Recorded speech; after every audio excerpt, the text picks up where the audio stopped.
this again. We really messed up the system significantly there. That was not any fun. That was a really unhappy PC.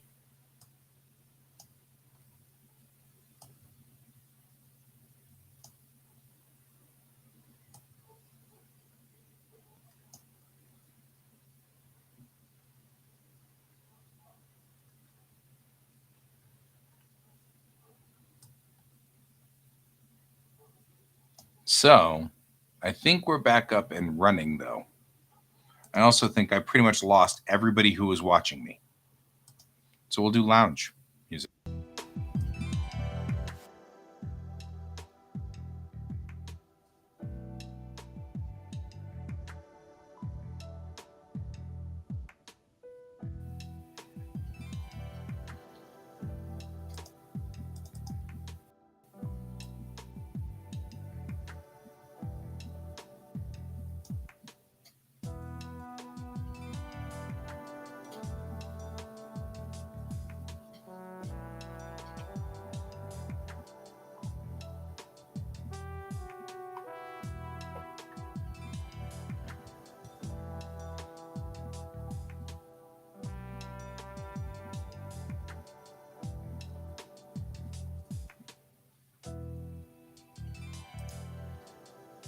So we are working today on not crashing out my PC.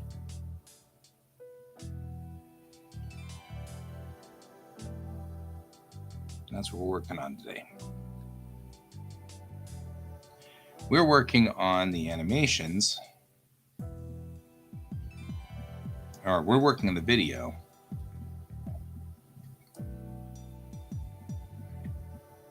That I shot yesterday morning so that I can put that out there. Let's see what happens. All right. This was something else. All right. So we will take these two first videos here and we'll put them at the back.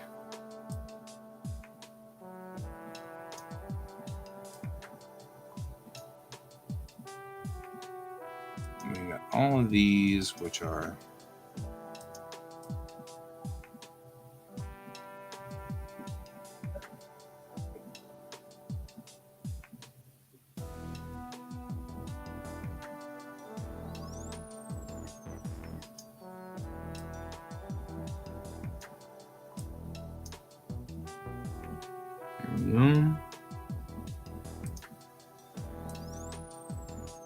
and we'll take all of these.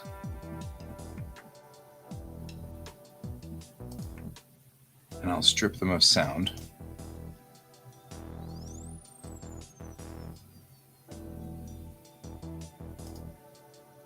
And by stripping them of sound in, if anybody's caring about Premiere, you hit unlink. Then you can just select just the sound on the bottom and then hit delete. And these are all MOS now. MOS is the television term for mit out sound. I think it's German, but it means without sound. But when you see something come up as call MOS, then what they're saying is that it's without sound.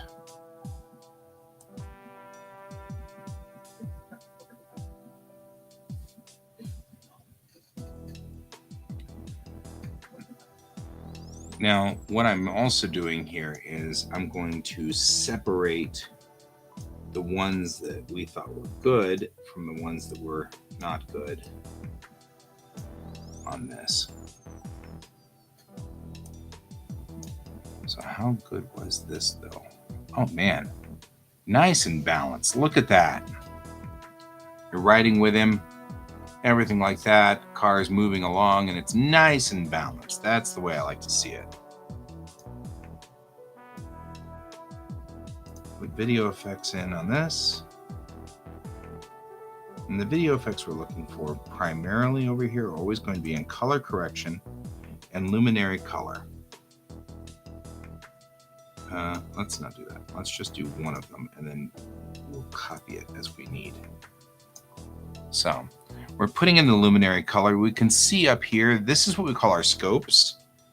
And on our scopes, we can read the color information coming in from the camera. And I can already see a few things. For one, right here on this scope, this is my hue, or I'm sorry, these are my blacks and whites. My whites are already way washed out, more washed out than I want them to be.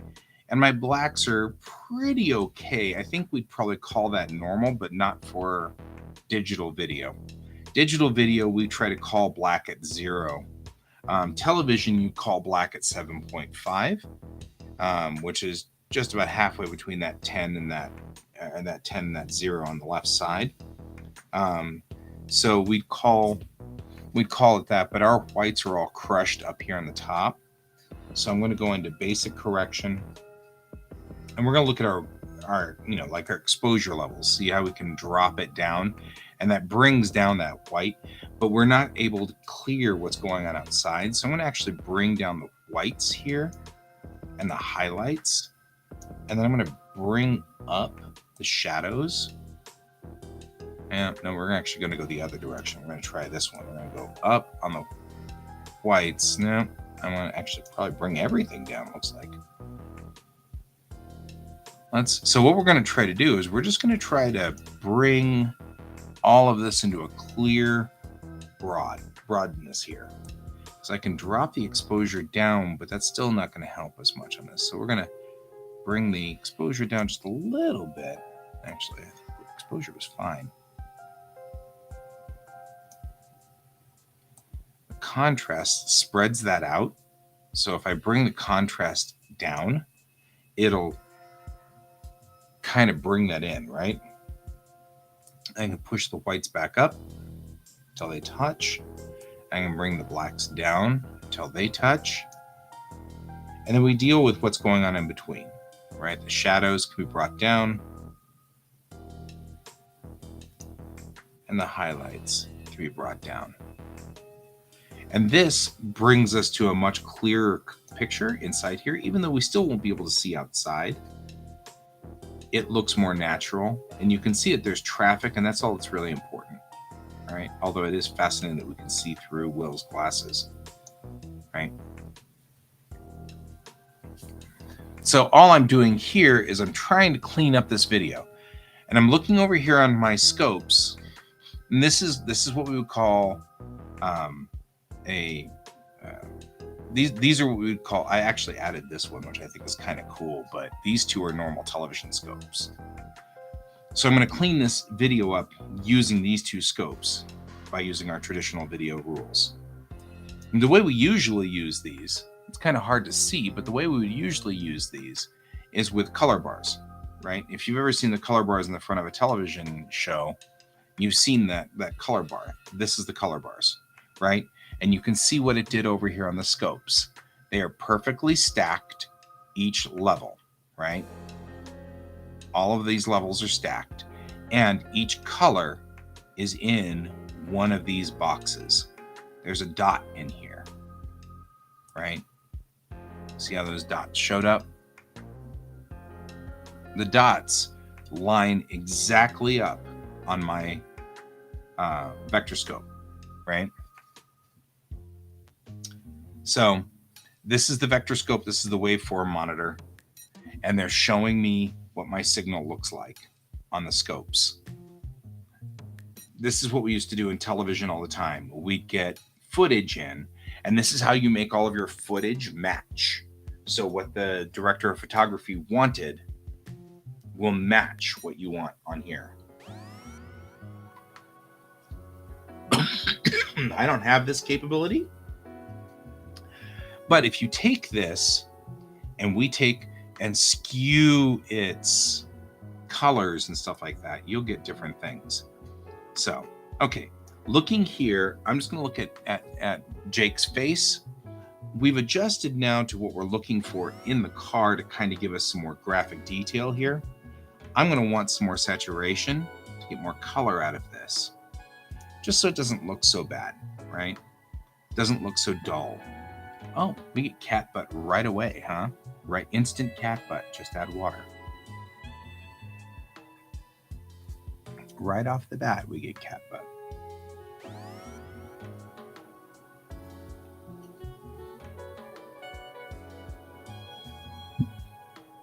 Hi. Hi. Hi. Hi, hi, hi, hi. You're a good cat. If she'd stop chasing Dove, life would be so much easier. You've also bonked my monitor.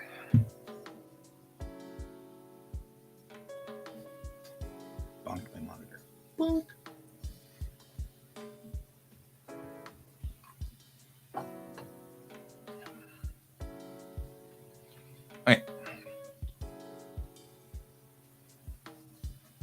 So looking at my chroma key, looking at my waveform monitor, looking at my waveform monitor in my vector scope, right? Here's the waveform. It looks pretty clean. It looks pretty clean.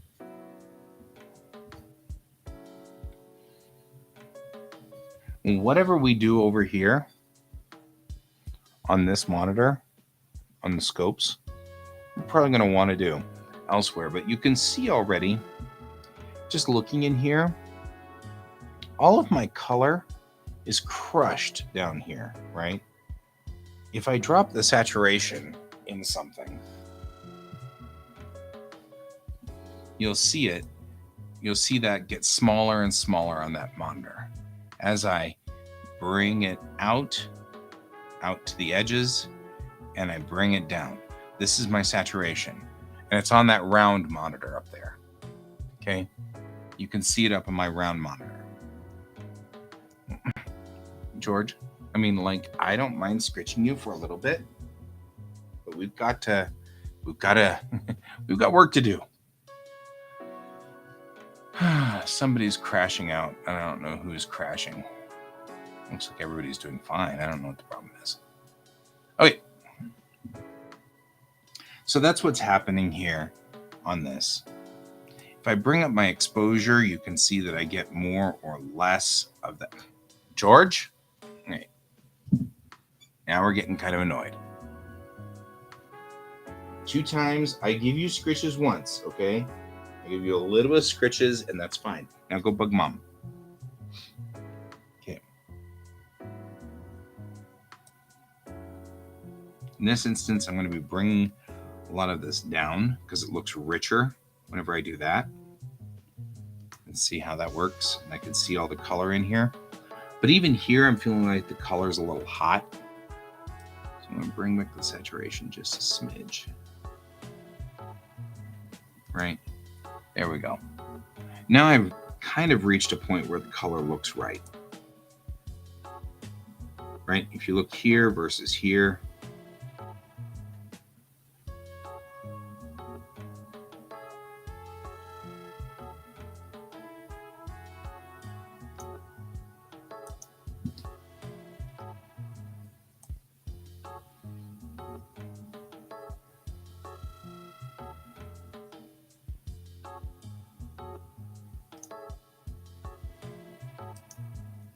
okay. So what I'll do is I'm liking where we are on this. Whoa. Oh, for Christ's sake. Come on.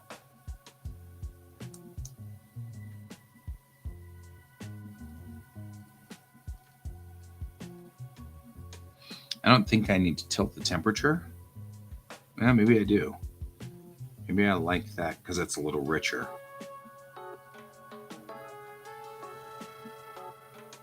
If I bring up the temperature, it shifts where this goes. You see how the blue is coming down and the green is coming down?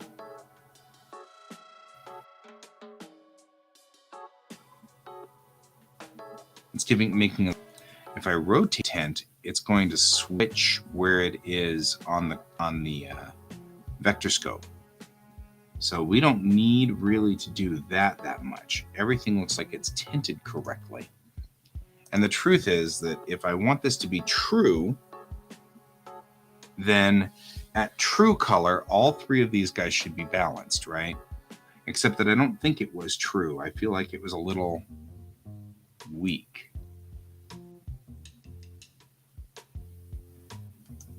right?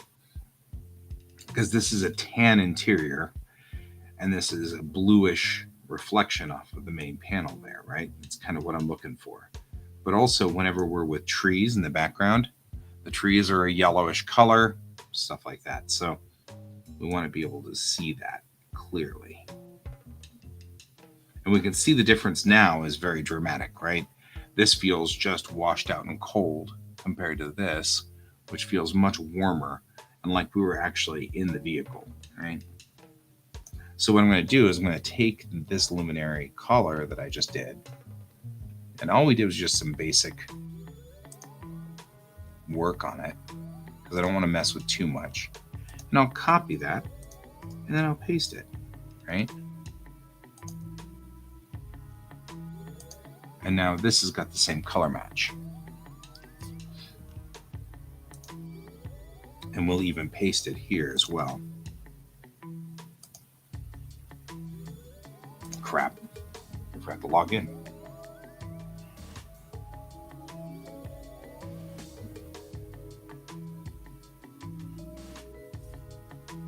I perpetually forget to log in.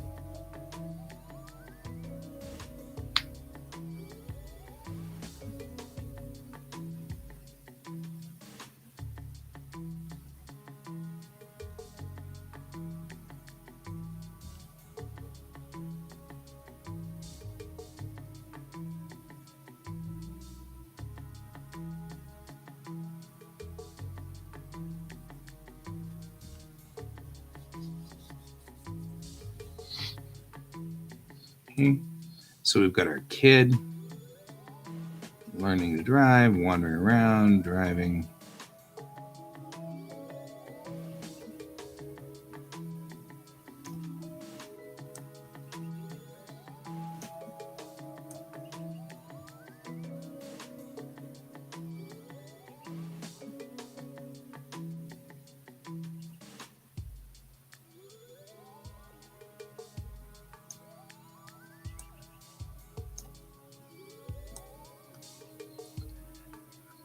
I don't know, I'm driving around, I'm looking at his phone, and I'm going around, getting distracted, all of that stuff, which is important because we teach distracted driving.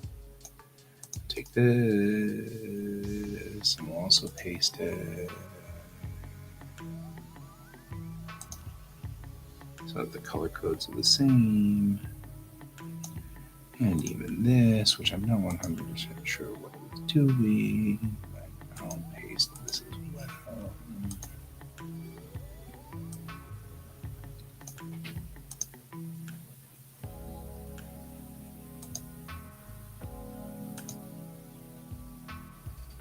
Okay, so where we were versus here, this is a much more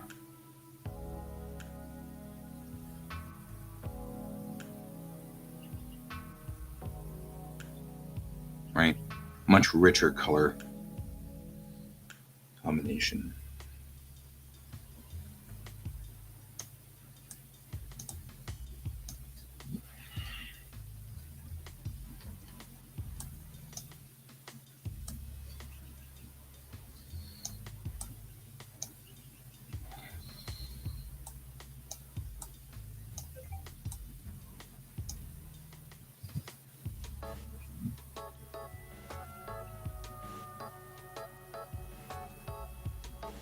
All right.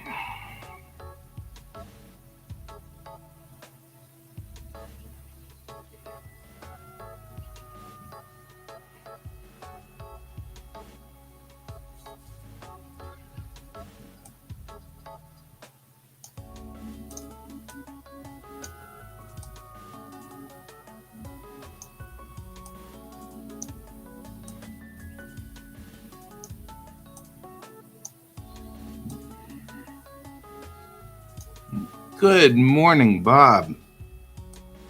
You missed explaining how television worked.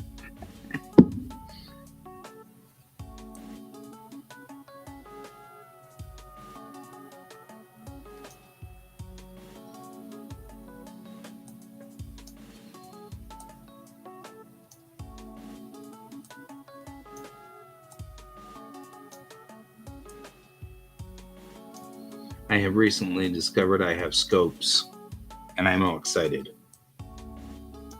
Because with scopes, I can do all kinds of cool stuff. Like, make this look like television.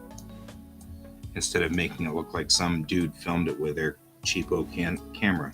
Which I didn't cheap. It's not cheap camera. Which is part of the reason why it aggravates me. Old school. That's where I was old school.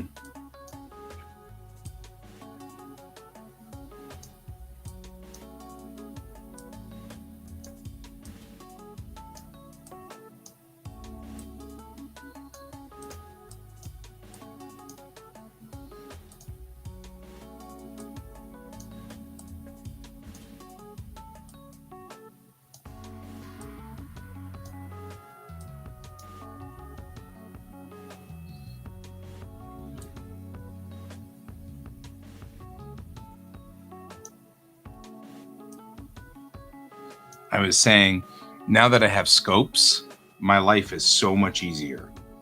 This is a waveform monitor and a vector scope, right? So this shows me my color information. This is my saturation information, not my saturation, my luminosity information. And this is my color information. These are my channels. So when you see them here, you can see where we are on the color or the color information and this. And I said, you can use the color bars to configure, and you can see where the color bars show up on here. You can see where the color information ends up here. Each one of these corresponds straight up on one of these boxes on the waveform monitor, the vector scope, right? And then all the bars and everything like that make nice little stacked lines right here. Perfect little stacked.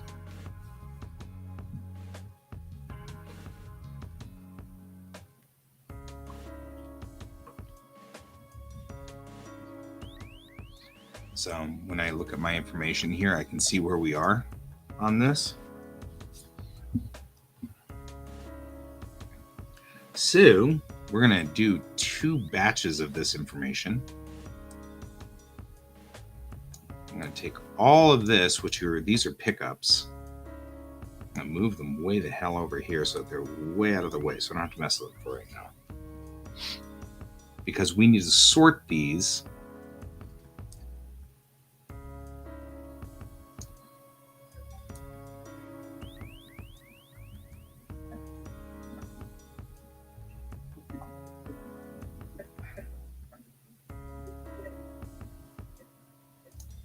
Okay, so this is clean take.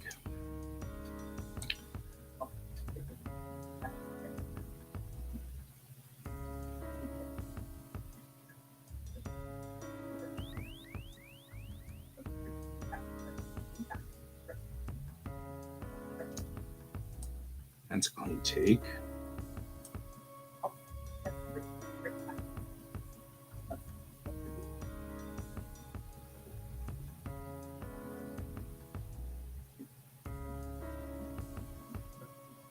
Usually I'd slate these, but I didn't.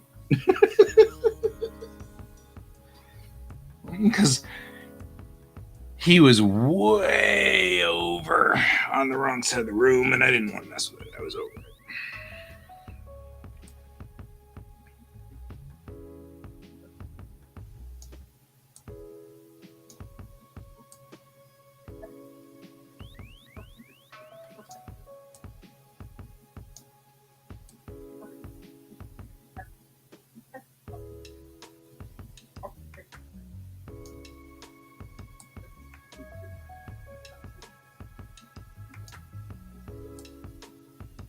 It was great working with him, though.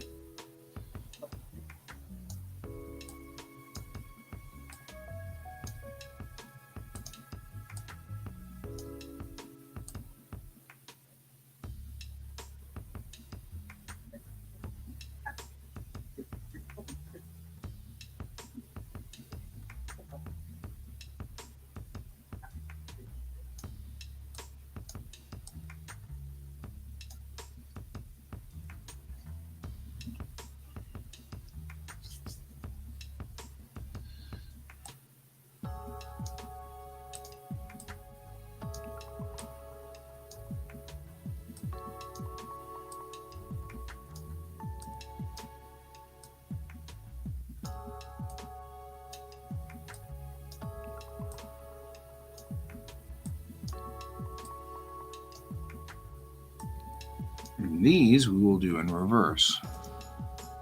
Take unlink, and since he's looking down, I'm going to delete the video. In doing so, we have just audio.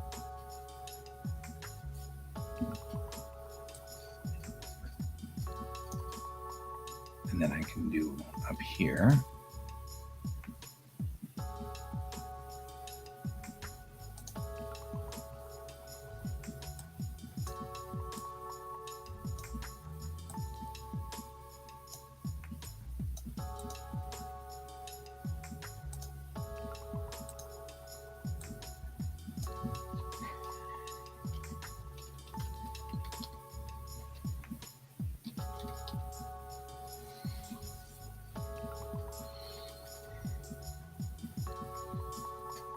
Good morning, Brent. I had a rather horrible start this morning. Apparently, this was too much for my poor PC, and it completely crashed out. It was pretty brutal. Like my graphics card zonked.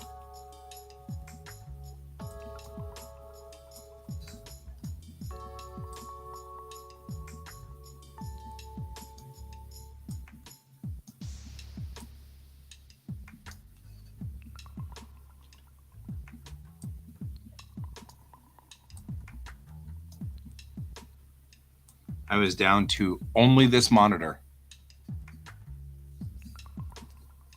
Oh, Premiere. So, I mean, like, are we shocked that Adobe trashed my machine? Is anybody shocked?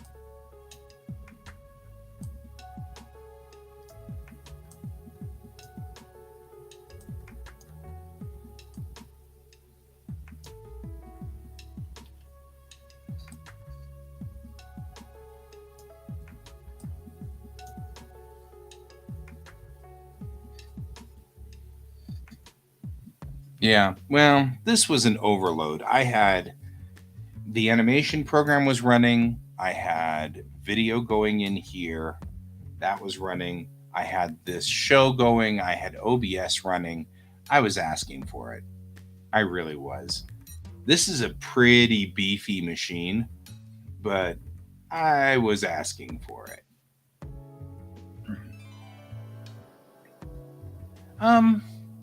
Yeah, but I mean, legit, dude, I've got scopes. You know what I mean? Like, I don't know. I've got scopes. And that's a big deal.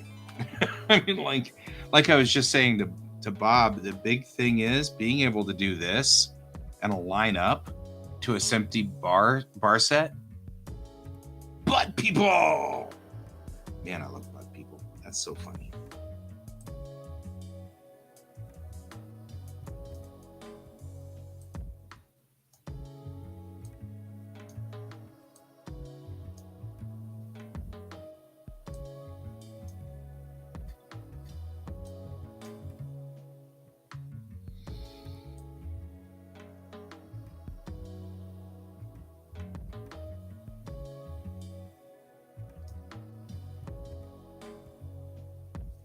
I knew it was coming.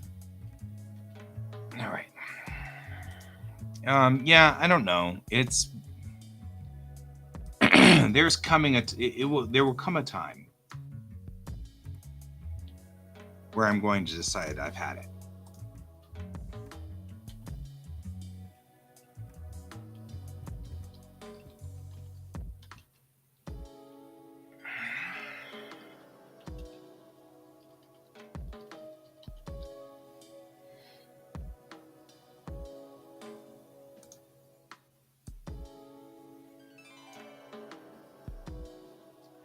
It was fun though. Apparently, the guy that I got to shoot all of this, he and I were talking about it. He apparently was in California for a while as on-air talent. which was great because he knew it. He took his lines, he knew his lines, he read the copy, he rolled it out. It was stable. I didn't have to fight him. I mean, you know what I mean? Like, it was like just kind of did the job, and the job was done. I got nothing wrong with that.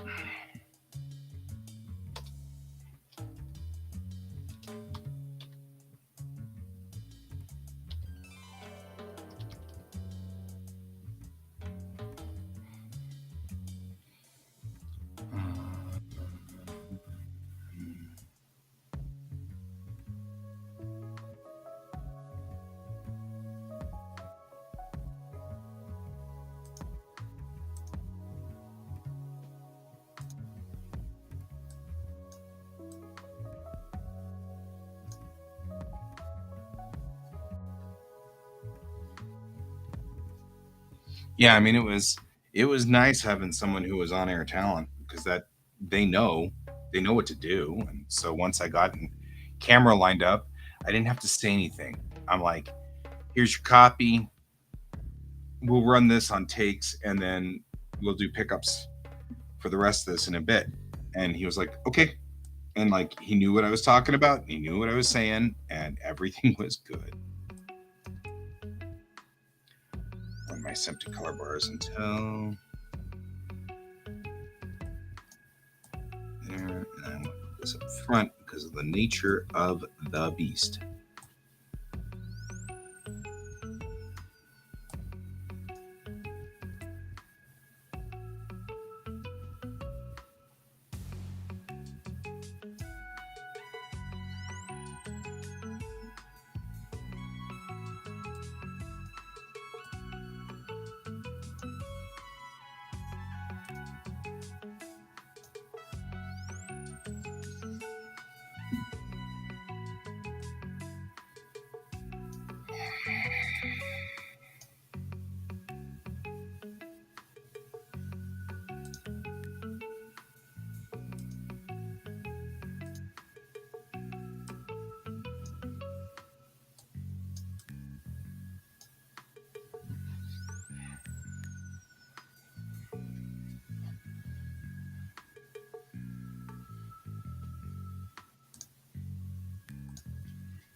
Peppa.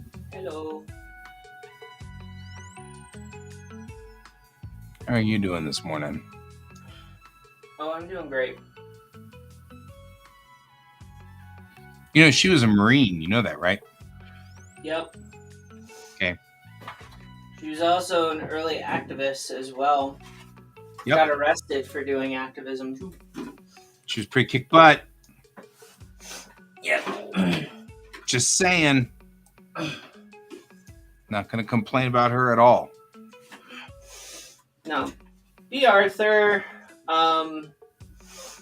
B. Arthur, Estelle Getty, all of them. Like, they were all good. Mm-hmm. So Good people. the funny thing is if you look at the show and people are like, oh, blah blah blah, like they may mention like a fact about it or something, and they mention like what happened later in the show with certain things. Mm-hmm. I always have to remember the original pilot. It was supposed to be the four of them plus a cook that lived at Blanche's house. Okay. Like Blanche's children like had hired a live-in like cook handyman situation, but the guy was, as Estelle Getty's character basically put it, she kept calling him like Fruit Loop type stuff. Oh, yeah. So, So he was gay, and they were using the gay slang for it. yeah. But in the pilot, basically, he was there, and then the episode 2, he was gone. Yeah. But I only I've only found this mug once only. So, Nice. and it has her line, "No, no, I will not have a nice day." So, um, anyway, what's going on? I've got to do all this editing. Hmm.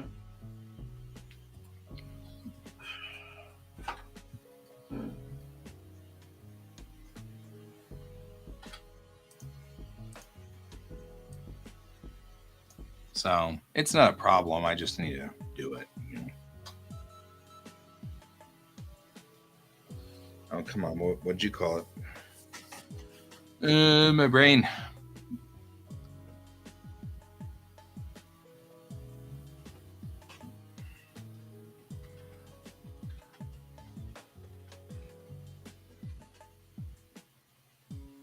I was like, I will finish all of these animations by the 13th. Then they were like, hey, why don't you do all this other video work? And I'm like, hey, that's okay. I don't mind. At your job? Yeah.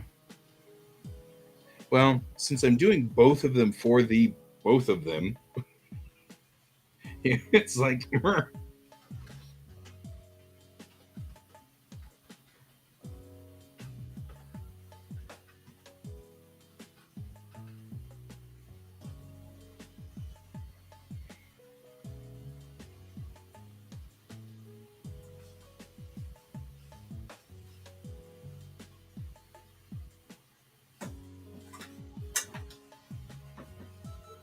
Bob just asked, "Are they giving you more time?" oh, I hope so. We'll see. There we go. That's what I want. Refresher.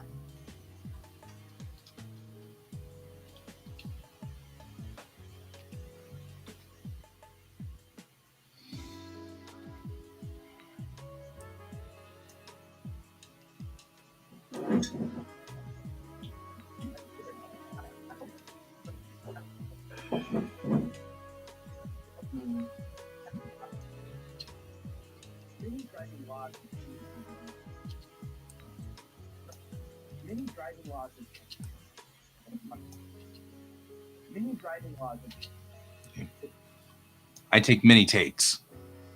Oh yeah. I'm on the clock right now, except for the fact that I forgot to log in for 30 minutes while I worked for my computer exploding. Not you.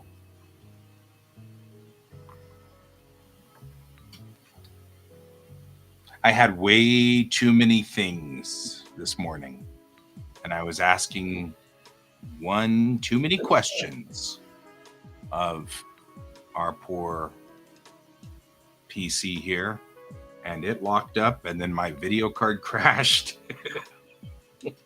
Like these two monitors just went black. This monitor went black and then came back on with all of my applications only on this monitor, and these two never came back. And it was like, woof, yeah, you're out.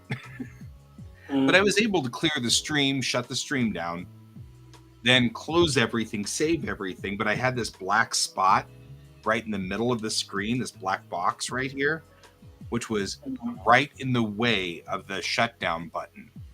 So I couldn't bring up, you bring up the dialog box, then hit the power button and say shut down. And it was right in the way of that, where it was just this black out. And so I had to look, and it was I could just see when I put my mouse over the right spot, it brought up the thing, and I could just see the parentheses where it says, shut down your computer and restart, or restart your computer, or whatever, like the first three letters I could see on the left side of this black box. So I had to guess which one was shut down completely. And I did, and I shut the whole thing down, gave it a count of 10, brought it back up, and we're fine. But I'm not going to run. But I was running my animation program, I was running Clip Studio Paint, and I was running Premiere, and was running my email client, OBS, and the stream here. So that was all up at the same time. So I think we were asking a lot. You're asking an awful lot of the poor Kittiwake here. My little PC. I think it did great though, considering. Our practice permit test. Our practice permit test. Our practice permit test. I'm just making sure that they're all the same takes before I copy in the slate for it.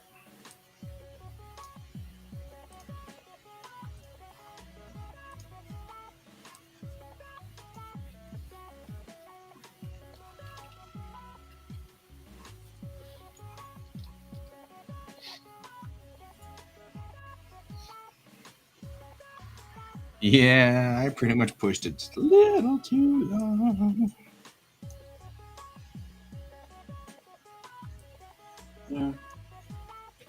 Which is all right. We got there.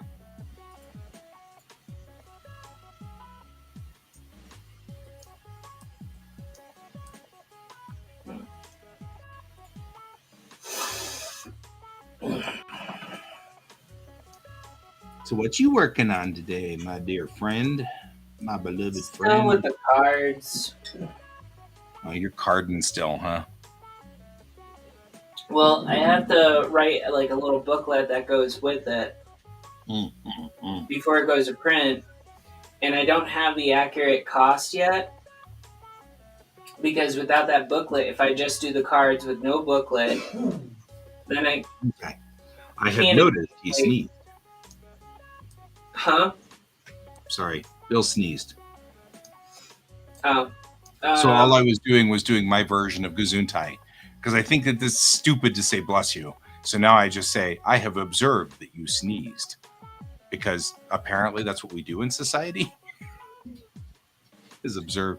So please continue. Hello, some user. Hi, some user. Welcome back. That's all right. You've got like an hour to remember before I clear the stream. So if you think of what you wanted to ask me, I am here.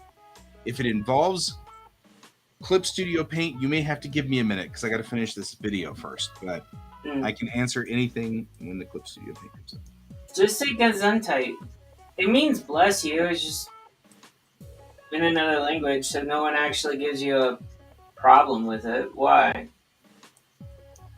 You know what? Finish what you were saying, and we will discuss it. But you need to. I lost track because you went, ooh, kitty. This is not my fault. Anyway, yeah, I have a booklet that I have to get done. So far, I have, with covers, let me see, what's my page count? 44 pages. And I'm on page 16. And luckily, I mean, some of them should go really quickly, but others are just taking their sweet freaking time because I'm trying to figure out on how to word everything and not repeat the same thing of over and over and over again. Right. So it's because then after that I have to have the booklet reviewed by people while they look at the cards, and then they look at that, and then on top of that I have to get a quote for the booklet itself. Fair. Which I didn't realize, like, the quote for the booklet is going to add costs. So I don't know how much cost I'm going to have to kind of do, but in order to save money, in order to, per item, I'm going to have to do at least 250 of these. Right. And then someone was like, are you doing a UPC and a ISBN with these as well? And I'm like, well, UPC and an ISBN, if I purchase those, that's like $75 for each of them. Right. And if I buy one UPC, I might as well buy 10 for the same price. Also true. And actually, I've been thinking about that too for the Springs book and maybe the Bellatrix Rising stuff. Yeah, because if you already... Yeah, because if you already have an ISBN and you already have a UPC, then Amazon just requires you to put that information in. But the problem is it's expensive to purchase those separately. Yeah. Whereas if you publish through Amazon, they give you one automatically from Amazon. But that means that you can't be in other stores. So it's a mess. Um, although I do have one friend who's opening a store that probably will carry some of my this deck of cards I'm making. So I guess that's a good thing. Right. I just need to get it done. Yay! Among other things. Right. Right. So the current one I'm doing is the Black Cat, and the character is riding on the back of a giant cat, which is how witches roam around in the land of giants, so they're not mistaken for giant flies.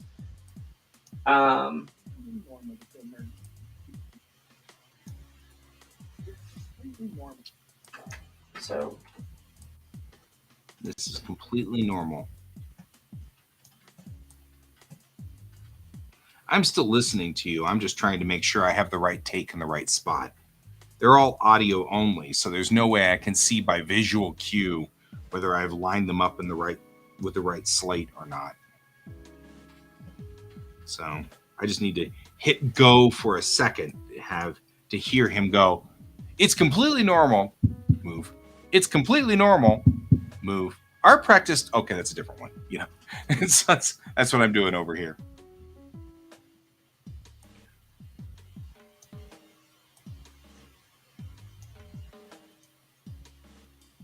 If you guys are wondering why I'm slating everything, it is extremely difficult to find stuff in a 40-minute 40-minute piece of footage without any kind of help. So I'm slating this up so that I would normally also slate the time, but they're not paying me enough for that. I do pretty much. Oh, you eventually. Oh, okay. I know this. Eventually found the answer. That's all right. Oh, we're about to have another butt visit. It's another butt visit.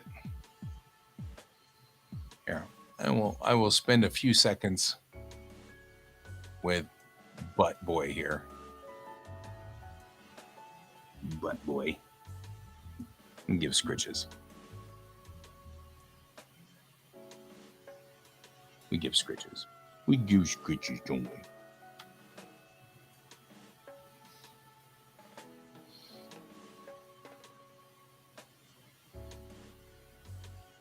We were going through and finding pictures of George when we first got him, and he was so little. He was such a teeny thing. Did we say Black Cat? Did I say Black Cat? I don't remember saying Black Cat. I just remember something. I don't know. You're a weirdo. I'm gonna pet him and love him and squeeze him and hold him and call him George. That's what his name is. And that's why you got it. I'm going to love him and squeeze him and call him George.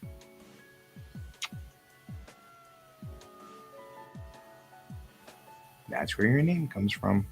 Because in the end, I have always been and always will be an animation guy. And all animation is good.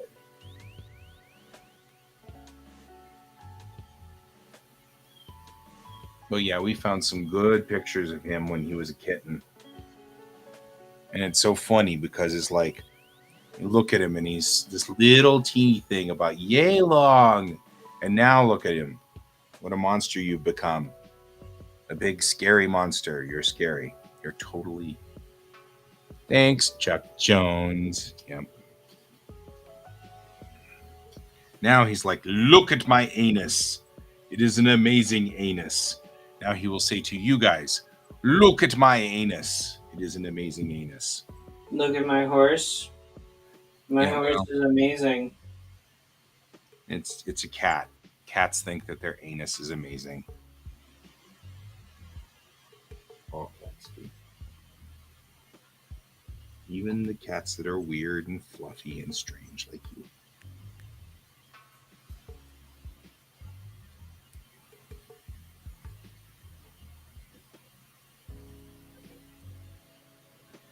No heinous anus for you. Huh? There's actually a song that Bill has on his phone. I don't know if he actually still has it on his phone, but before we left Florida, one of our friends basically told us about it. It's a song from this website, and it's literally look at my horse is amazing.com, I think. I don't know if it's still up. Let me see. Apparently, traffic is disastrous this morning. Right?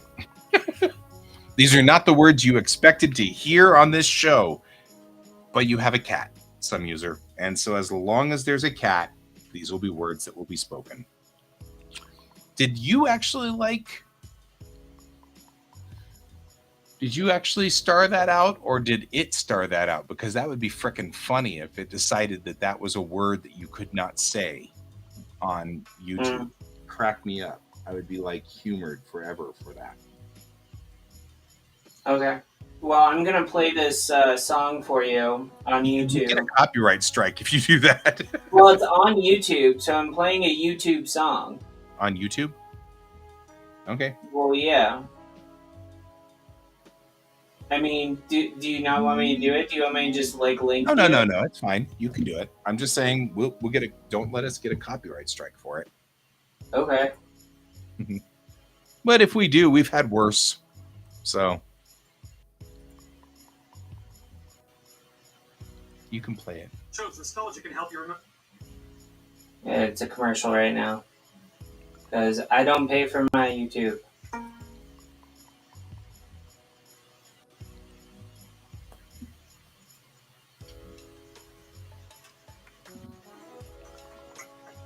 Oh. Look at my horse is amazing. Give it a lick. On the stroke of its mane, it turns into a plane, and then it turns like a game, and you tug on its wing. Do you think so? Well, I better not show you where the lemonade is made. Sweet lemonade, sweet lemonade, sweet lemonade, yeah, sweet lemonade.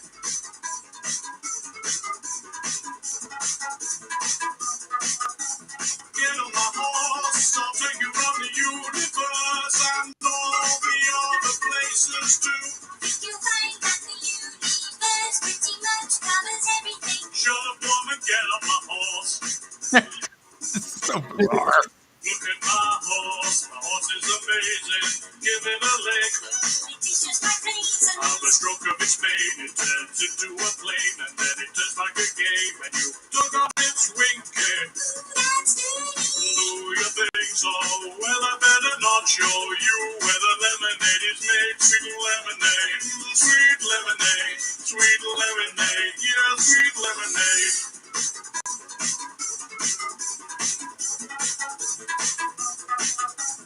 Get on my horse, I'll take you around the universe. Alright, I'm gonna stop it right Yeah, I there. was just saying. Yeah, I sent you a link to it, so. And Thank you. But it's the visual for the animation that goes along with it is actually makes it even more hilarious. I see.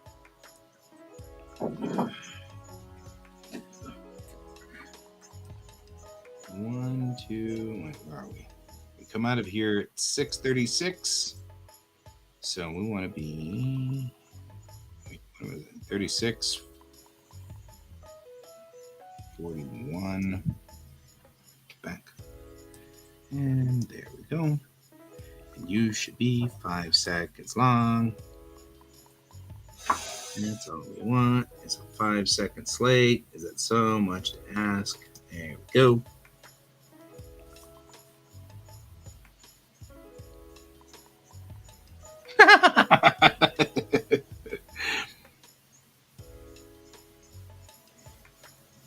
I've got to admit, some user, I kind of was too.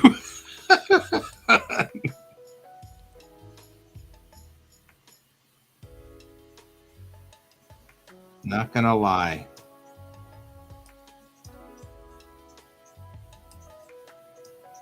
You're not that far off. Right? I mean, I'll be realistic with that song. It's kind of like gross at points. Right. So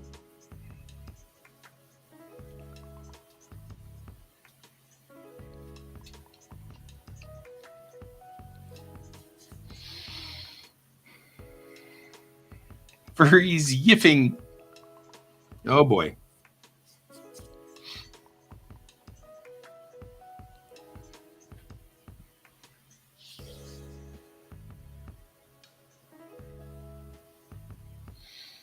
Gotta admit though, all of the stuff that I'm doing right now, this would have taken hours upon hours upon hours back in the day. So I'm not going to complain too terrible much.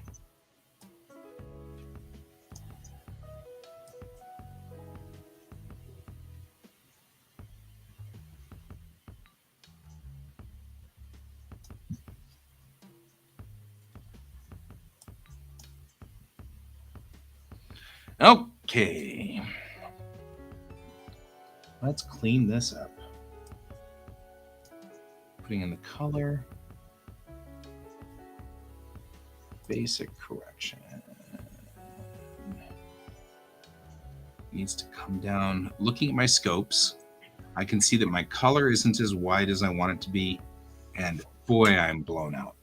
Really high up there in the saturation. So I'm going to bring up the saturation so we can get some more color in here. But I'm also going to bring the exposure down. But I'm going to need to bring the whites back up. And the blacks are right where I need them to be, I guess. They're probably our best bet. And the shadows. I'm going to raise the shadows up because I can't see his face because of the... I had nothing... Oh, wait. I am not showing you my monitor. There's my monitor. So bring up. What I did here with this is I'm just looking at this frame. I've put in the luminary.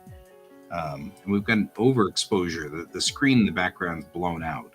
So I'm going to try to bring that down so it's readable. And the contrast can go up a little. Gives me a little bit more. You can see what happens on the monitor when I extend my contrast out. It stretches out the color gradients across there, and that makes it look a little richer. I love the old parallax machines with the hand crank, so you could crank it along and you go along and it had like a marker on it, so each frame was marked, so you could just do that. Or it was actually ticks, and what they would do is they would talk about how many ticks you rolled, the different levels of parallax. I am not going to lie, I have seriously considered making a parallax machine. I've thought about it.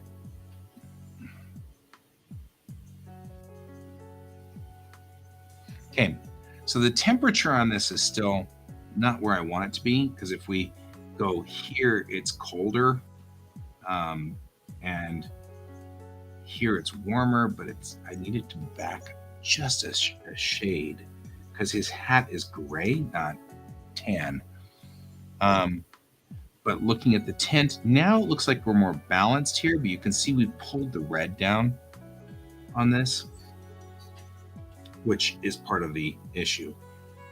So I want to take a look at my saturation levels and see if I need to get any higher on the saturation levels to get it to straighten out. That looks pretty clear to me. That looks fine. Let's see what I can do about my highlights. I'm going to bring my highlights down, and that's going to bring some of this information out from that top part there. Bring my highlights down. Everything was pretty washed out. I really did a lousy job of setting up my camera before doing this. Mm. Looking at my whites, I want the whites to come down just a smidge, like so. I get a little bit more information out of it whenever I pull the whites down like that, but now I'm going to have to bring the exposure back up to bring that out of that spot. No, it's not. We'll get there, though. Right, so we've already brought up the shadows so I can see his face. The way to correct for the fact that I was using natural lighting, I didn't want to bring my lights in. They're not paying me enough to bring in my lights. I have a full set of complete 3-set lighting set rig.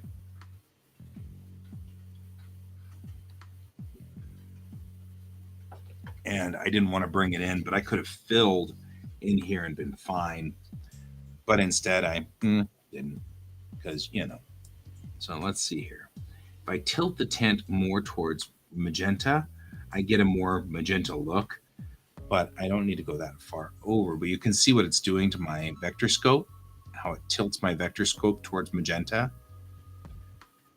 But I can get a little bit more color out of him and richness out of his hat when I push like that. No, there are 3. There are 3 lights. Bob.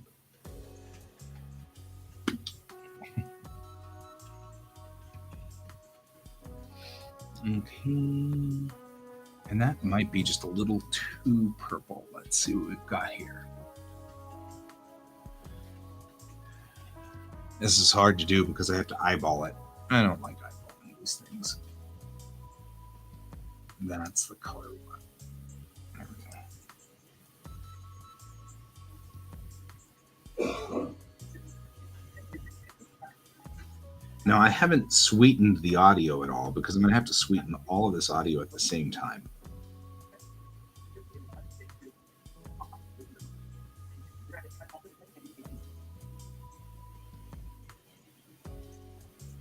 I like that nod.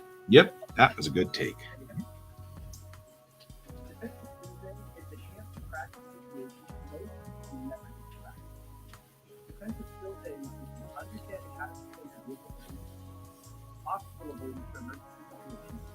How much of that can you hear over there, Pepper? It's like a whisper. I can't really hear it. Why?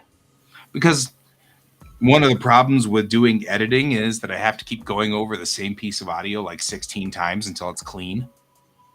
And so I just want to make sure I'm not annoying the hell out of people whenever I do that, because we're going to have to go. I'm really not too upset. Like, I'm... As long as it's not bothering you, we're good. It's not bothering me. I'm just... I can't seem to get certain things with these cards done, so I'm working on what I can get done. And then, hopefully, by the time I get this done, if I get this done today, I'm at the midway point for all the cards. And then, that would be good. Cool. To Bob, the professional studios wouldn't adjust this frame by frame. We'd be putting it through a telecine, and the telecine would just adjust by bars. The problem is that my camera doesn't generate bars, which is something that I wish it did, but it doesn't. So I'm actually trying to think of other ways that I can get bars onto my camera so that it'll do it. Are you in Premiere right now, or? Huh? Are you in Premiere right now? Yeah. Okay. I can get Premiere to generate bars. I can't get my camera to generate bars. So. What do you mean by bars? Do you mean like the audio? No. That's tone. Bars are. Can you see my screen? Yeah. Bars are these. Oh, okay. Yeah. And you see what it does over here on my scopes? So I've got a perfectly nice little X right over here. All of these line up with all of the little boxes. You can see how the video makes all of these like things on my scopes showing where the video is. When I put it in bars, it tests up and shows where everything should be aligned. Yeah. If I had a bar generator on my camera, then my camera could tell me what it thinks blue is and what it thinks red is and what it thinks 100% white is and what it thinks 100% black is. So then I could adjust all of my colors so that what came out of the camera was true. And that's fine because it's clear that my camera is a little dingy. The colors that are coming out of it are a little dingy, and that's probably something to do with the lens I was using. So what I'm actually going to do now is that. Now, some user to you, all I'm going to do is sweeten the AI or sweeten the audio the old-fashioned way, which is bring up the volume and the bass to it and make it all sound really nice and clean. It's the same trick we've used for hundreds of years with television. And I'll clean it up and then run it just normal sweetening. It'll be fine. It's clean because it was a lavalier mic. This is my lavalier mic he's wearing right here. And the lavalier mic was totally spot on now that I fixed the cable problem. I had a cable problem.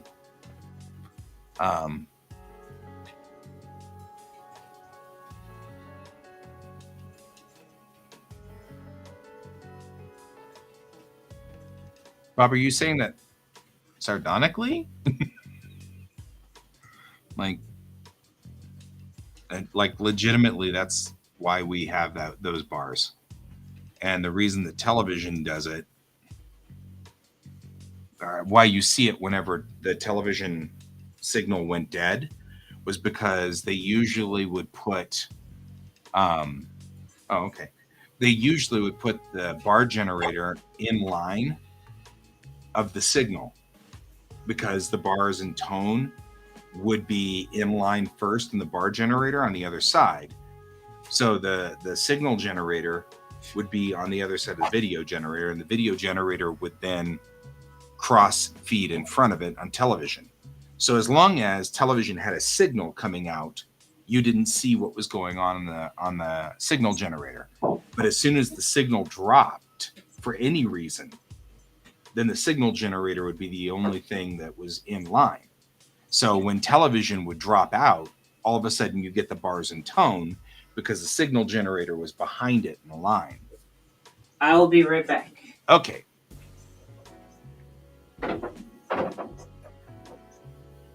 Oh yeah. No. Looking at my audio, it looks very clean. It just needs to be sweetened. So I do need to bring the red down. The red's ringing over here. Really don't need that much red. It is definitely ringing. So we'll go to my curves. I'll take the red, bring it down just a hair. There we go. He still looks good, still looks rich, but he doesn't look ringy. And I brought up the green of his shirt, which looks fine, and that's all good.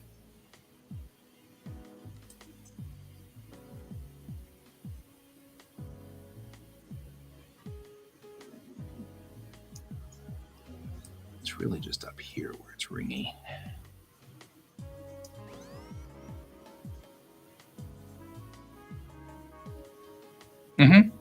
Yep. What's fascinating about this is, for the longest time, we only ran this scope. I just lost it, vector scope, and because that's the vector scope on the left side. Oh well, doesn't really matter. You know what? It tells me waveform, right? We only ran our waveform monitor, which is this guy here, because all of our TV was black and white. So we didn't need anything other than our waveform monitor. And then in the 60s, when we added color, we had to add our waveform or our vector scope on the other side so that we would see our color and chroma. Now you can see, though, as I have enriched the color, my chroma has gone up around here. You can see there's a lot more of this cloud heading out towards this area here. And I have to be a little careful because my magenta is starting to push out here, but I am getting a little bit more in the blues and the cyans from back here. It probably ought to be also dealt with just a hair, right? Because they're getting a little ringy too. This is more what I'm looking for, is a more balanced picture, right?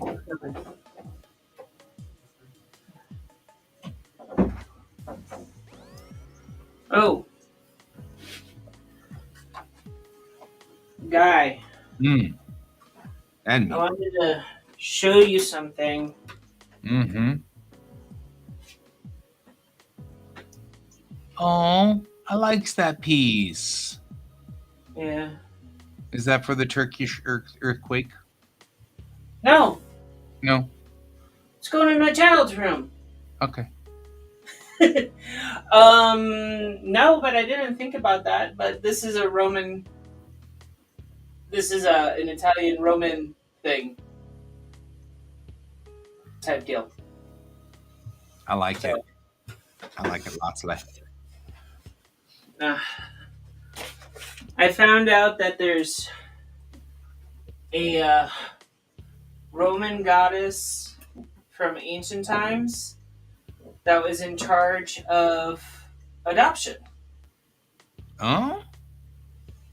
And her whole thing, her whole shtick, her priestesses and everything, basically they ran an orphanage. That's kind of cool. And so when people would lose children or have a hard time having children or anything, they would go to these temples and they would match them with children. And those children would grow up. And since they began from one of those places, they would have a statue of the goddess brought with them that they would have from birth or from whenever they were adopted. Nice. So, and since my husband's family's origin is in Italy, Tuscany province, but not Rome, but still, it was one way to integrate that aspect. It was a fun little factoid I found out. So, That is cool.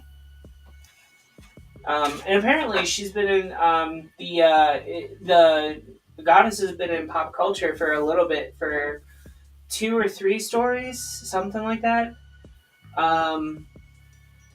One was a sci-fi type series where they were traveling on a planet that used her name as the planet's name. And it was like a pseudo thing where like she was raised by robots and she was searching for humans to be adopted by. So Okay. on a foreign planet. On a porn planet? On a foreign planet. Oh, I when you said porn planet, I was like, well, that's a curve. No. There was an anime that also had the goddess included in it, but it was in a really weird way, so I don't think that's a good example. But there is another live action series where one of the characters basically mentions that she's becoming a priestess to that goddess and going and working there as a priestess, watching over children. And then when I looked at the origins, apparently no one understands where she came from because no one knows who her parents are. Her parentage is unknown, so basically she was adopted by other gods and goddesses as she grew up. Interesting. Freudian slip. I don't think I would really be saying porn when I'm talking about a foreign planet. No. God I may think have you're talking something about on not his my mind, Freudian so- slip. Yeah, a guy may have something on his mind, and he needs to deal with that on his own time. I don't know. I just hear things wrong. I kind of wish that was like the way that it worked in my brain, but it isn't. Mm. My mom used to say, "Your Freudian slip is showing." Yeah. It's funny. My mom was a character. I'm just saying. Oh, my mom just gave me a very healthy dose of let's use sarcasm to cover your pain all the time. A healthy dose of guilt.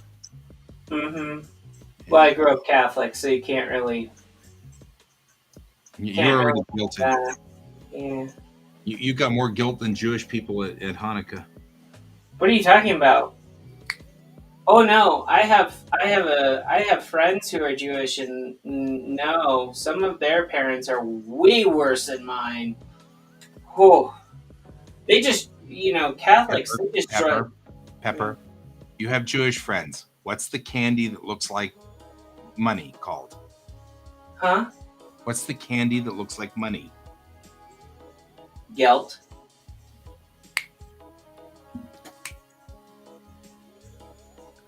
But it's not spelt like guilt. No, but it's a pun. It's not supposed to be spelled the same way. It's a pun. That's the point of puns. You're I just very thought I was being today. clever. You've got more guilt than Jewish people do at Hanukkah. Mm, Come on, that was a good one. I don't know. A It's little one of my bit favorite cringy parts of there. Hanukkah. A little bit That cringy there. that and my buddy James always finds these, like, they're little candies that are shaped like an orange slice, but they're all different flavors. I love those. I've had those. I like the dark chocolate version that is paired with orange with Yeah, those. no, those are different things. These are like jellies or something. They're not quite, I don't know. It's hard to explain. Anyway, I like those. I'm talking about the same thing. They're dark chocolate covered. Okay. No, I think those are a different thing because these don't have chocolate on them. Well, I know which ones you're talking there's about. Those are jelly like, in the they look like center. little bundt cakes almost. They've got the same shape as a bundt cake. I like those too. Oh, you're talking about. Oh, okay. I think I know what you're talking about. But they're jellied, right? They're not. They're not actual cake. Right. No, they're jellies. Yeah, they're jellies. I know what you're talking about. Sorry, I was thinking that you were talking about like the little squares that are covered in chocolate with the jelly inside. No, those are good too.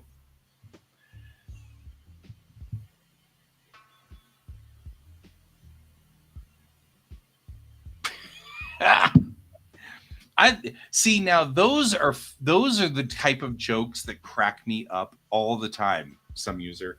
I love when you have a word in one language that means something else in another language, and then you know intentionally put that in there. That's clever. I go for that. I think that's good. That makes me happy. Well, it's like, so by the way, I ended my subscription and my dealings with Duolingo, but I didn't know if I need to tell you that or not. But Well, that explains why Mariah hasn't seen you around. yeah, main reason why is when I kept looking up for help with conversation so that I could actually keep up with Maya in a conversation. Um, I kept finding that the Duolingo and Babbel and all of them, they're great with simplistic conversation, but not complex. Right. And like they don't go over things like slang and stuff. Like they don't go over that enough.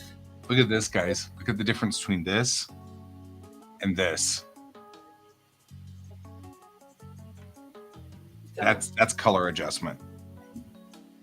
Looks like you have to do your color adjustment better there, kiddo. Yeah, that's what I'm saying. This is how dirty and messy my camera is versus this after doing some adjustment.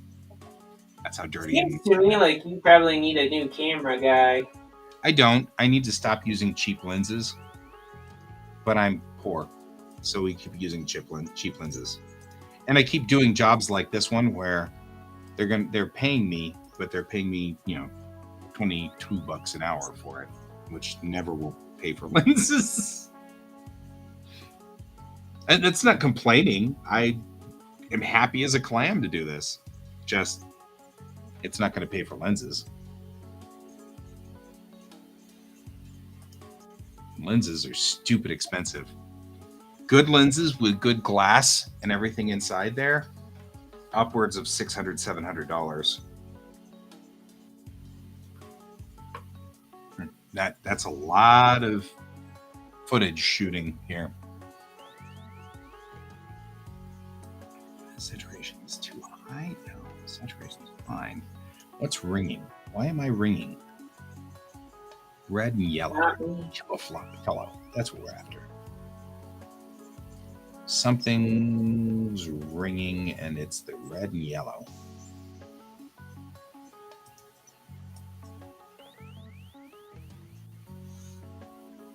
It's coming in from the blue? Really? Not expected that channel.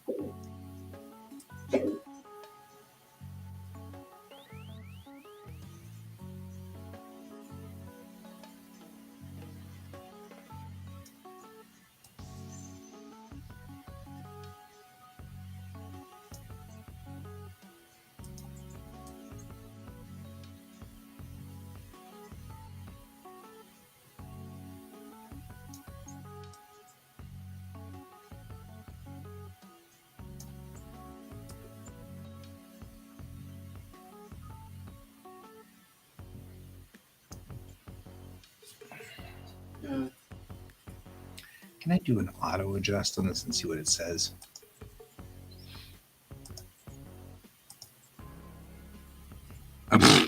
That's what you think it should be?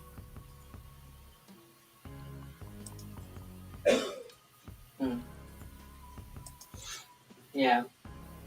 So, Bob, yeah, I actually paid for Duolingo to do a slang, like they had like an additional like slang thing to do, but all they did was they took American or English slang sayings and translated them poorly in French.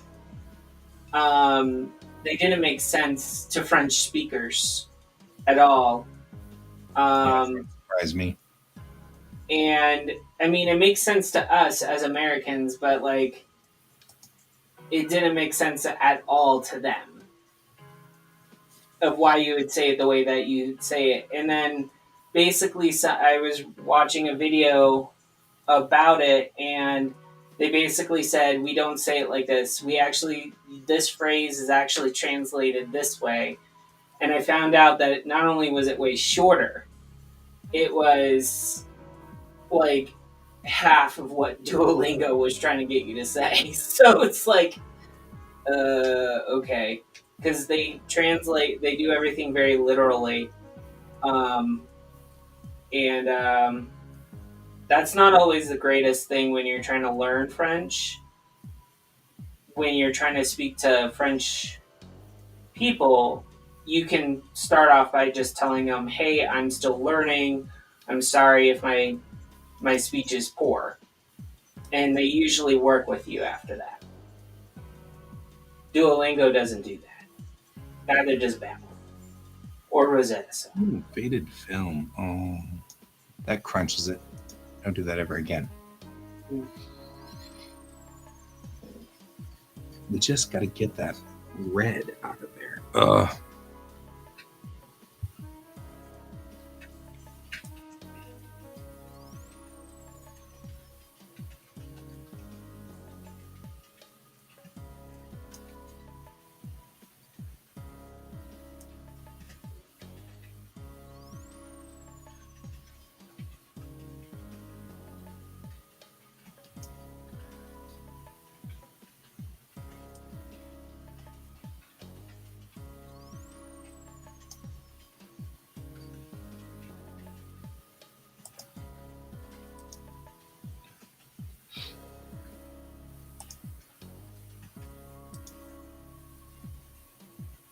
Maybe I need to take from right here. Ugh.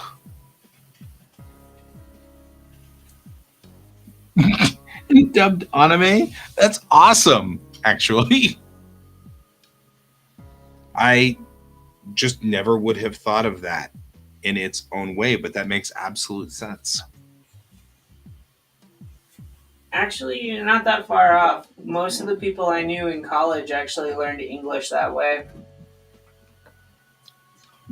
Yep. As an old school anime person, though, I'm like, that's what, because Bob knows we had sort of in the very beginning we had sort of a bias against dubbed anime.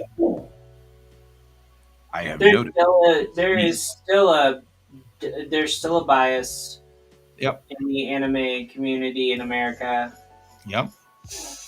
on whether or not it should be you should watch it dubbed or subbed. Um, Well, I don't have a should, but just um. Oh, that's great. I can make it look like it's on black and white film. I don't feel like anybody should do anything. That's it's up to them. But I do like. I mean, I do prefer to watch it in Japanese straight.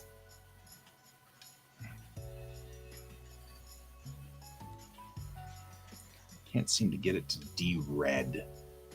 The red is just so hot. And now you can see the red is now, especially the yellow, the red and the yellow are escaping the chroma now.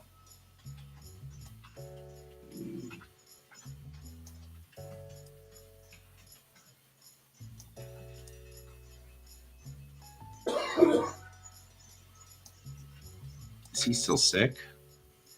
Hmm? Is he still sick? no, we live close to Greeley. That's fair.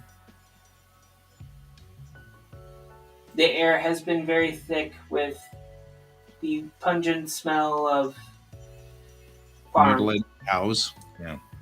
Hmm. Yeah, I actually was in the laundry room the other day and I hadn't turned on the dryer or washer yet. And I'm like, what smells like sewage leaking into my house? And then I was like, oh, that's right. Greeley. It's like right down the road from me. It was coming through the vent of the dryer. So, Gotcha Man, Yamato. Yeah. Yeah, part of Bob's right. Part of the reason we have a bias is because Gotcha Man got translated over and called Battle of the Planets. And though awesome for 6-year-olds, by the time you got up into the age of, say, being anywhere reasonably adult, it was silly.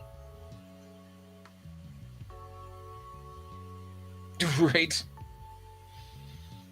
That's all right. I mean, I remember when they were sitting there telling kids that rice balls and sushi looking things were cakes and donuts. Honestly, in anime, I thought that's all they ate was desserts for the longest time until I realized no, that's actually not that food. Mm-hmm. Yeah. I'm actually gonna have to do this because now I can't. There's a reflection on the screen I can't see. I always like the fact that in the anime dubs as well, for some weird reason, if they showed what was it, kid friendly characters drinking like beer or sake, it was funny. They always made sure that they made a comment somewhere where this is not for kids and it shouldn't be drank by. Yeah, well, that's what Bob's talking about is like spring water and crap like that with the weird. Yeah. I feel like I've screwed this up so badly now I can't tell what I'm supposed to be doing anymore.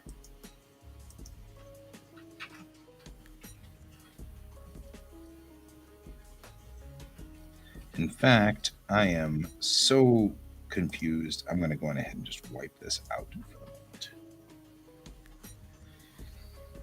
and put a new instance in because I don't know what the heck I was doing anymore.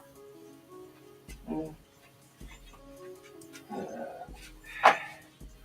tomorrow's gonna be interesting because I can't eat pretty much all day long.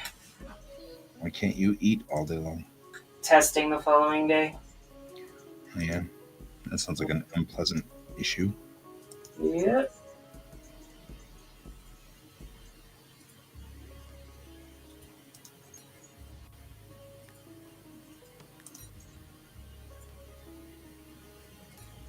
All I've got is like everything today. It's just super confusing. So let's do this. You see with your white balance there. I brought your temperature to the correct temperature. That's nice.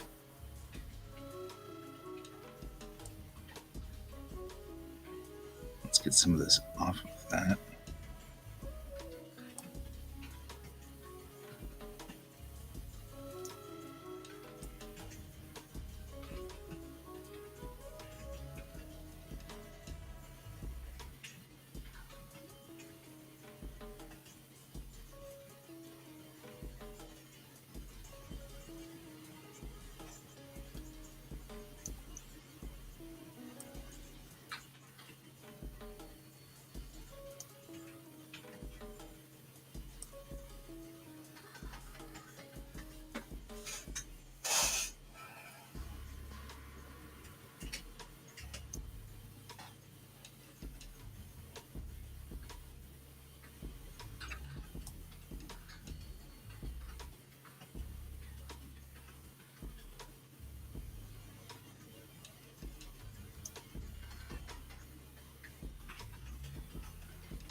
Oh man, that's funny.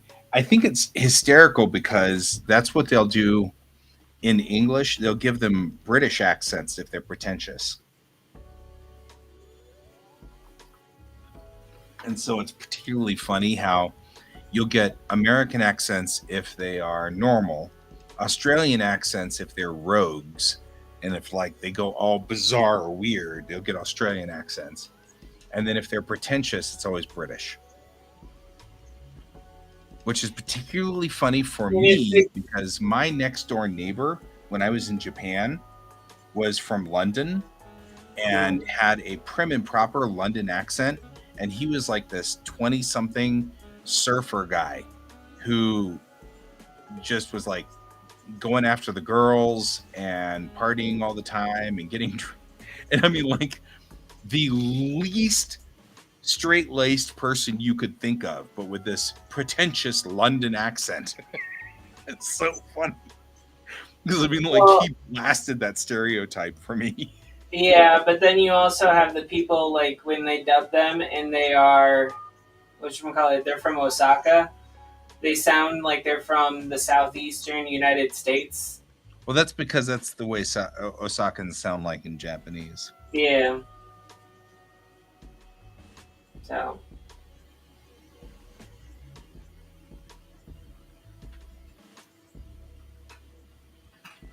Villains, but that's the Star Wars effect.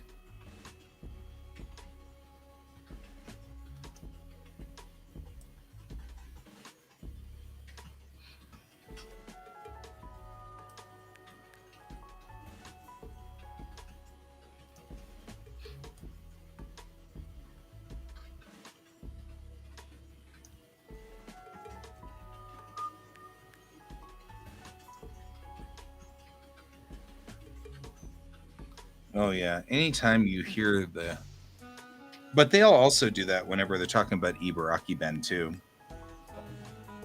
because apparently people out in Ibaraki sound like Hicks.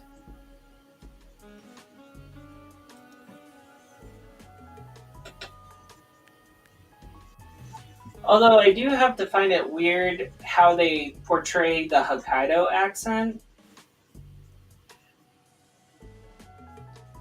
Depends on the anime, but for some weird reason, it's like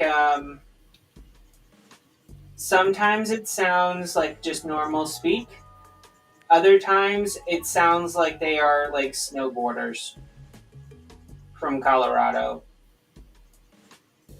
Very unusual. They're not consistent with Hokkaido.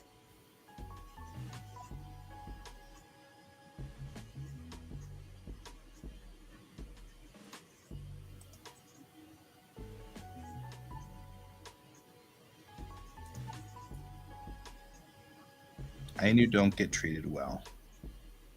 It's sort of a given.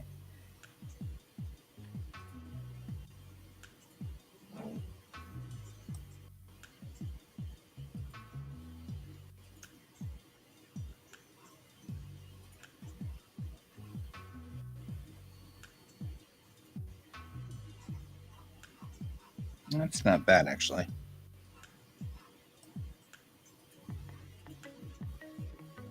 Oh, it's not what I wanted.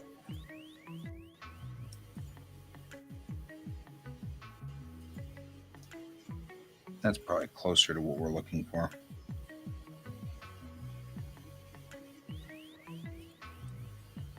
I wanted to crush the blacks more than I wanted to go for it there.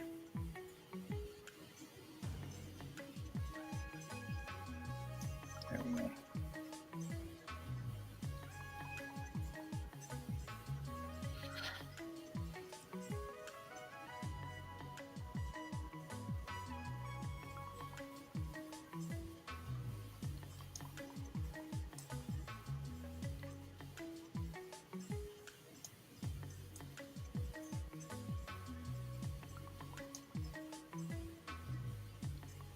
I think that looks fine.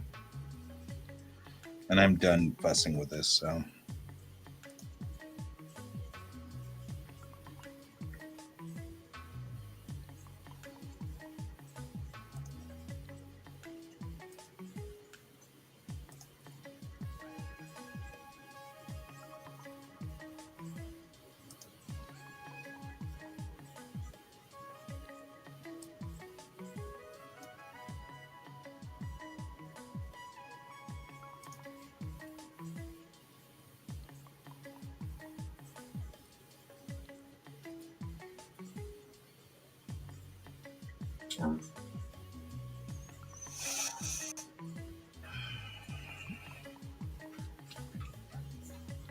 Defensive skills that include understanding how to control your vehicle during speed, obstacle avoidance for emergency situations, distraction, driving, all types of precision driving, and even some basic vehicle. Well, I gotta admit, mastering by default sounds really clean. Defensive skill setting is the chance to practice situations most people never get to practice. Defensive skills that includes understanding how to control your vehicle during a speed, obstacle avoidance for emergency situations. Yeah, I mean, this sounds fine. I just don't want him to look yellow and jaundiced. I was having a hard time kind of pulling the yellow back. But I don't think I care enough. Distracted and impaired driving, all types of precision driving, and even some I basic. don't know why I can't get the other channel up, but that's okay. I don't think I care enough. This sounds pretty solid as is. I might bump the gain at on the lower band, lower band frequency, but I don't think I need to do a whole lot.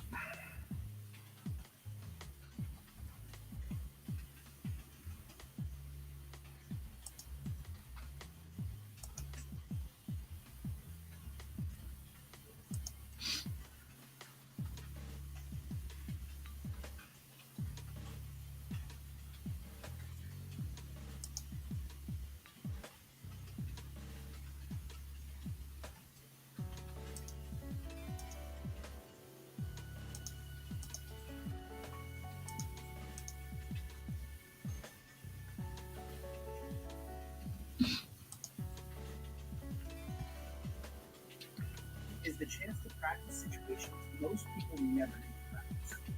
Defensive skills that includes understanding how to control your vehicle during a skid, obstacle avoidance for emergency situations, distracted and impaired driving, all types of precision.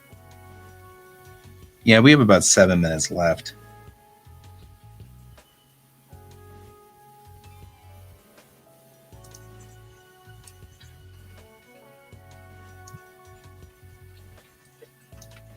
Defensive skills that include understanding how to control your vehicle during a skid, obstacle avoidance for emergency situations, distracted and impaired driving, all types of precision driving, and even some basic vehicle movements.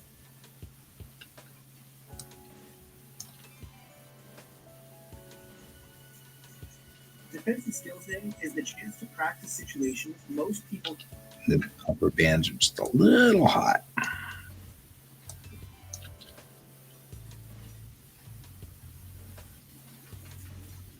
Defensive Skills Day is the chance to practice situations most people never get to practice. Defensive Skills Day includes understanding how to control your vehicle during a skid, obstacle avoidance for emergency situations, distracted and impaired driving, all types of precision driving, and even some basic vehicle movements.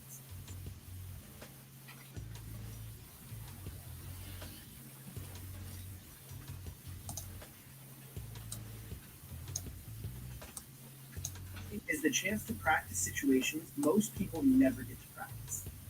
Defensive Skills Day includes understanding how to control your vehicle during a skid, obstacle avoidance for emergency situations, distracted and impaired driving, all types of precision driving, and even some basic vehicle movements. I don't think I like the fact that I just now realized that my monitor, if I tilt at a slight angle like over here, it actually loses some red. Oh, you got it, man. Put down the stupid cell phone. But we on DSD we have the kids drive around with their cell phones and they're trying to text people while going through the obstacle course. And invariably, they take something out. Whole series of cones and stuff like that.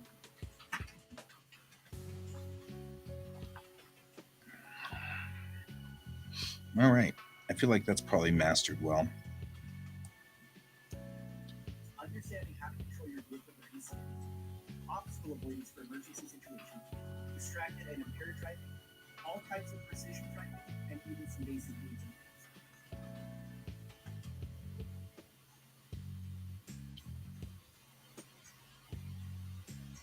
Even driving while being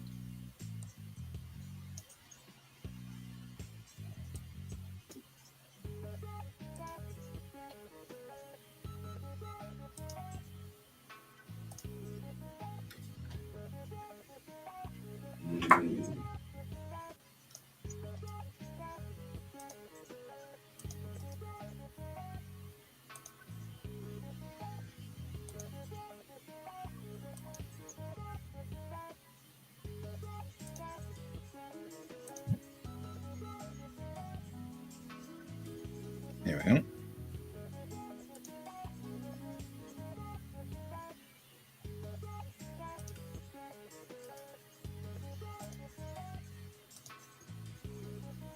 You can hear it in here.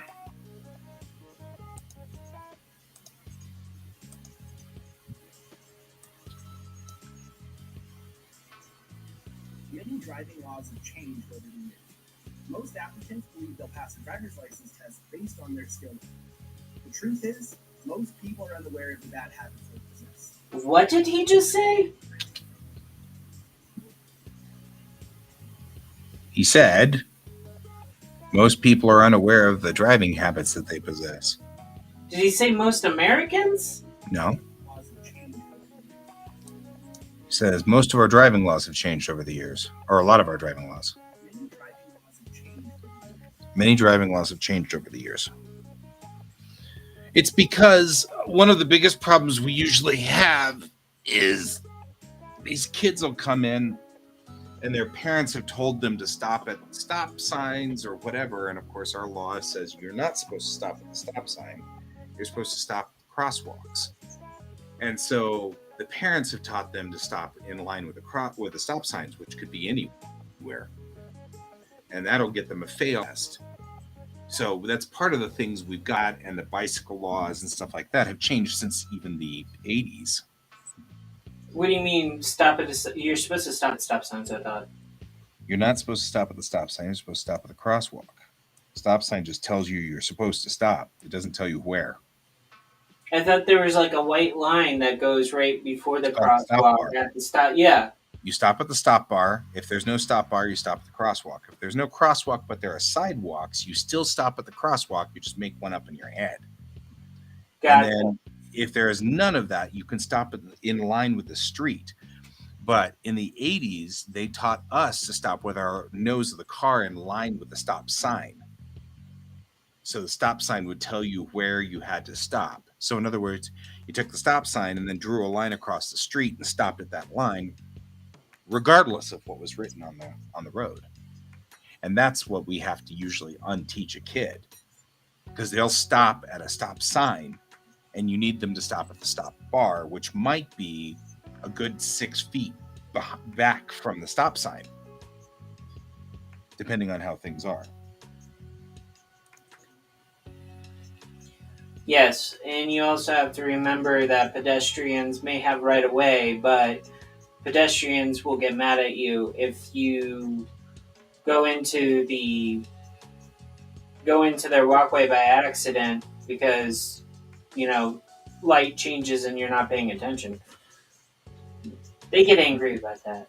Everybody has that bias. The bias that says that people by default are stupid, and so what they end up doing is yelling at people when they just made a mistake.